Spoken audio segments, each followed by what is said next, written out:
Fala, gabaritadores, professor Fernando aqui de volta, mais uma vez com Romance da Inconfidência, agora com as questões, nossa resolução.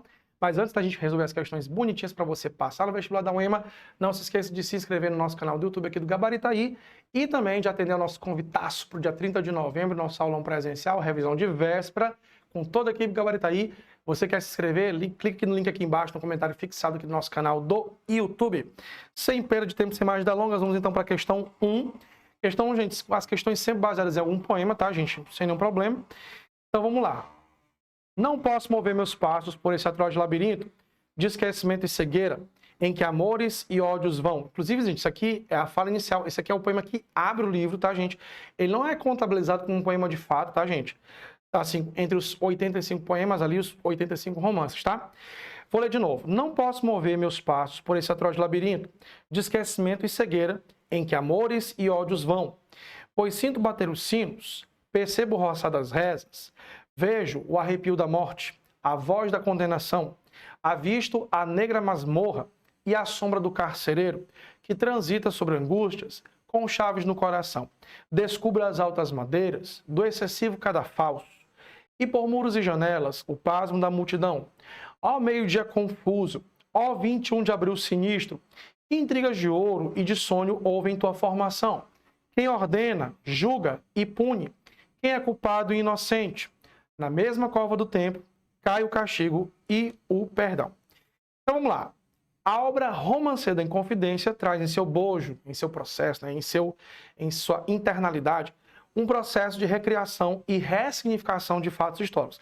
Vejam, gente, que quando eu falo em ressignificação, não é que ele vai negar a existência disso, mas ele vai trazer outros pontos, outros aspectos, vai trazer alguns questionamentos adicionais, né? Algumas reflexões que não foram feitas, ou que se foram feitas não foram relembradas. Quer dizer, inclusive fala aqui, ó, por exemplo, no texto mesmo, que na mesma cova do tempo, o que acontece?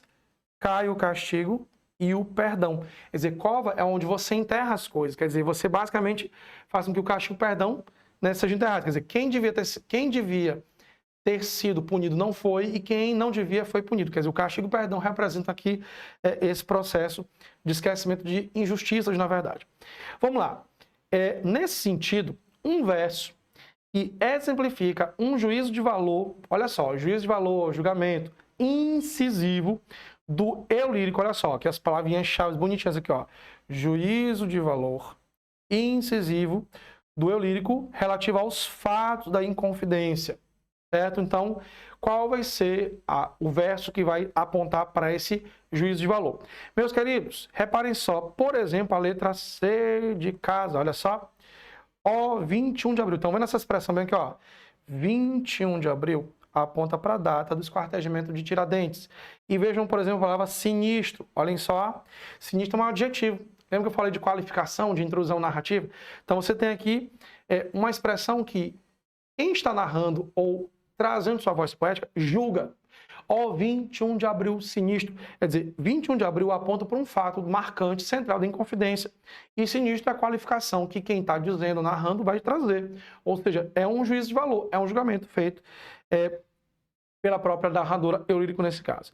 Ó, por que não pode ser as demais letras? Percebo o roçar das rezas. Isso aqui constata muito mais, pessoal, um fato. Percebo o roçar das rezas. Avisto a negra masmorra. É a mesma coisa. Traz mais uma constatação. Tudo bem, que é uma visão subjetiva, mas não com o juízo de valor. Quem ordena, julga e pune. Isso aqui é um questionamento, não é um juízo de valor ainda, tá, gente? Ó, repare que aqui, ó, você tem um questionamento, não é ainda um juízo de valor. Outro, descubra as altas madeiras. Aqui você tem a constatação de elementos dos ambientes que fazem parte da Inconfidência. Então, quem aponta melhor para um juízo de valor sobre o fato da Inconfidência é a letra C de casa. Na questão 2, nós temos o romance 73, ou da inconformada Marília.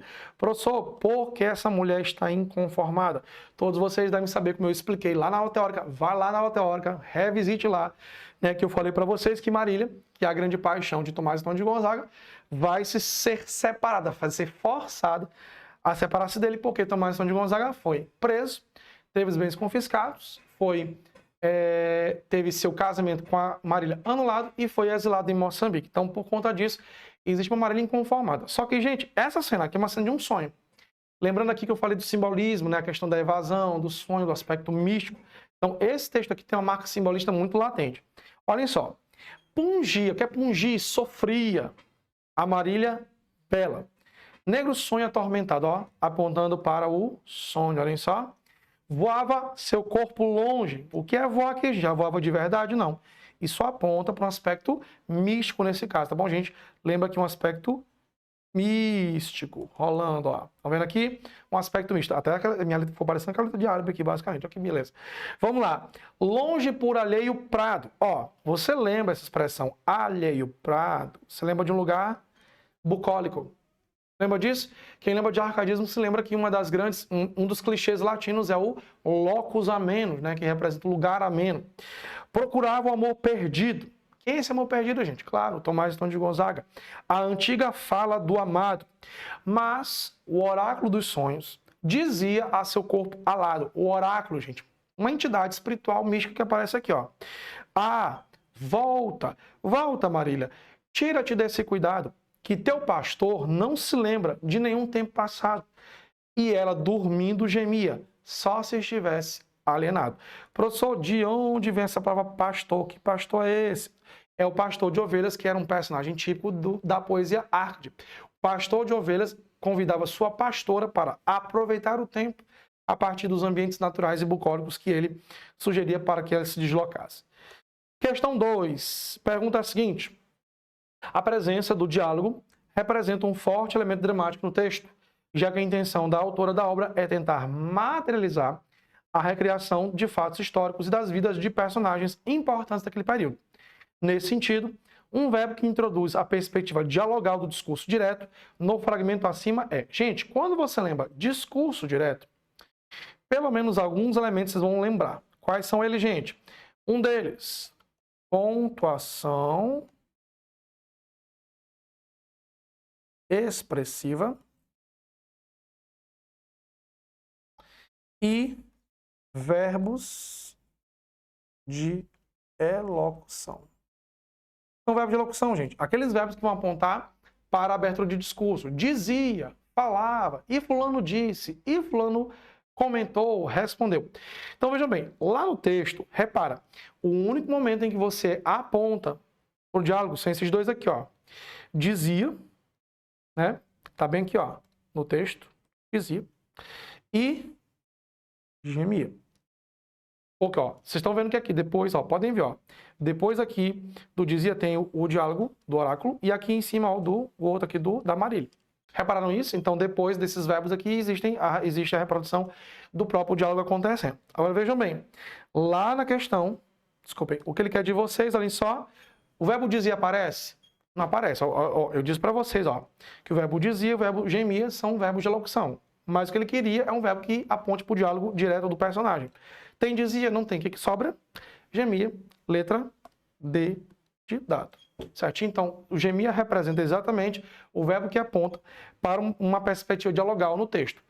Tem o dizia, mas o dizia não aparece aqui entre as opções que nós trouxemos. Então, a opção correta, letra D de danoninho, gente.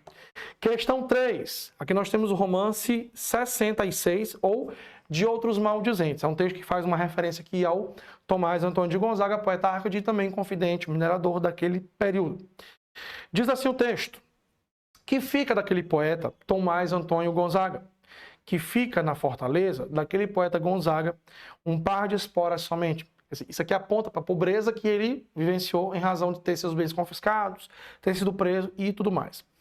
Um par de esporas de prata, e vossa mercê repare que outras há mais bem lavradas. Não pisava neste mundo, mas nos planaltos da Arcádia, porque lembra essa referência, a Arcádia lembra um pouco o arcadismo, e são as academias intelectuais em que os árcades discutiam questões artísticas, literárias e inclusive críticas ao barroco. Entre pastores e via, olha aqui, ó, a referência Árcade. A sombra de sua amada, ele dizia, Marília, ela disse, ó, que os pseudônimos, pseudônimo Tomás Antônio Gonzaga, pseudônimo aqui de Maria Doroteia Joaquina Seixas, balbuciava. Hoje, não é mais nem sombra dos amores que sonhava. Anda longe a pastorinha, olha só, outra referência, Árcade aparecendo aqui, ó. E agora já não se casa. tanto amor, tanto desejo, desfez-se o fumo da fábula, que isso de amores de poetas são tudo palavras aéreas. O que quer dizer, metaforicamente, palavras aéreas, gente? Não duram.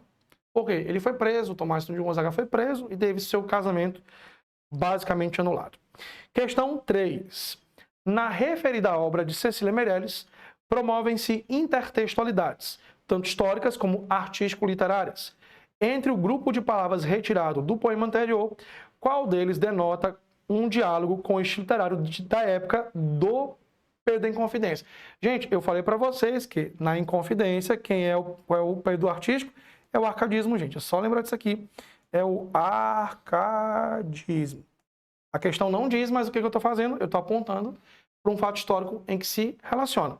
Gente, nós só temos uma opção que aponta para isso. E no caso, é a letra D de dado.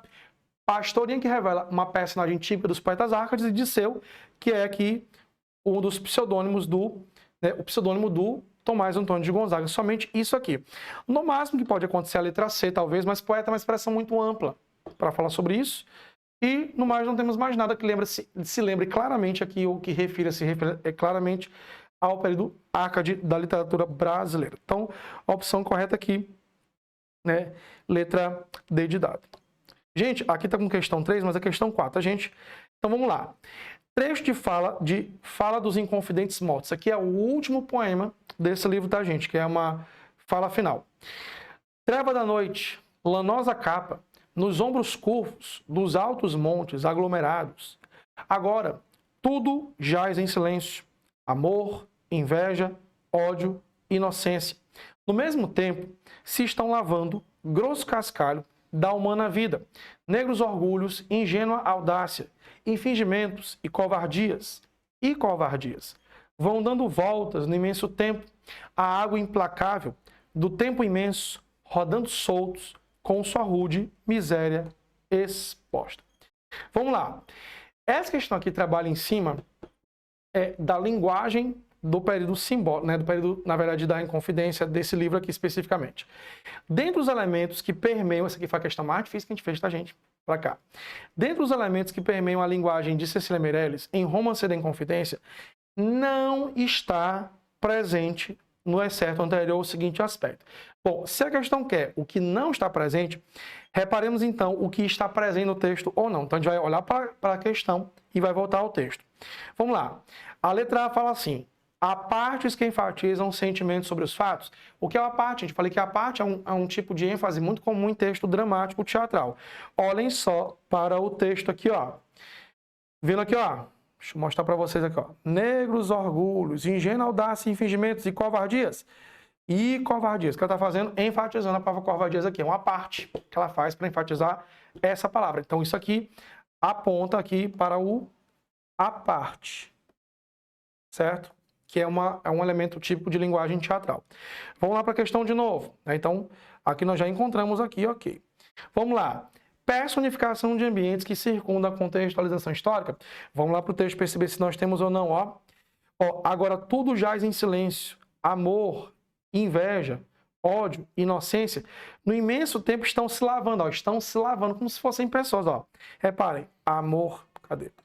Amor, inveja, ódio, inocência, estão se lavando. Quer dizer, você traz uma atribuição humana para coisas inanimadas, nesse caso, sentimentos, amor, inveja, ódio, você personifica basicamente essas figuras. Então você tem a personificação? Você tem a personificação aqui rolando. Linguagem simbolista dotada de tenebrosidade ambiental? Sim, gente, olhem só para o texto aqui, ó. Estão vendo aqui, ó. Treva da noite, olha só. Treva da noite, lanosa capa. Dos ombros curvos, isso aqui aponta, gente, para um aspecto mais tenebroso, assustador, um tanto ali místico rolando aqui. Então você tem a linguagem simbolista? Você tem a linguagem simbolista rolando. Subestimação de intencionalidades malignas de figuras contraditórias no momento histórico. O que significa isso? Você não vê maldade nas ações que eles fazem, mas olhem para o texto, gente. Ó. Negros orgulhos, ingênua audácia, fingimentos. Ó, para fingimento aqui, gente. Isso aqui você não está subestimando nada, você está mostrando que existe uma falsidade ali, alguma coisa misteriosa, alguma coisa à espreita. Então, é exatamente a letra D e está errada nesse caso. Que na verdade é errada, mas que está certa. É o que não está presente aqui no texto. Letra E. Linguagem dualista, enfatizando determinadas contradições de ações testemunhadas. Olhem para o texto, gente. Olhem para o texto.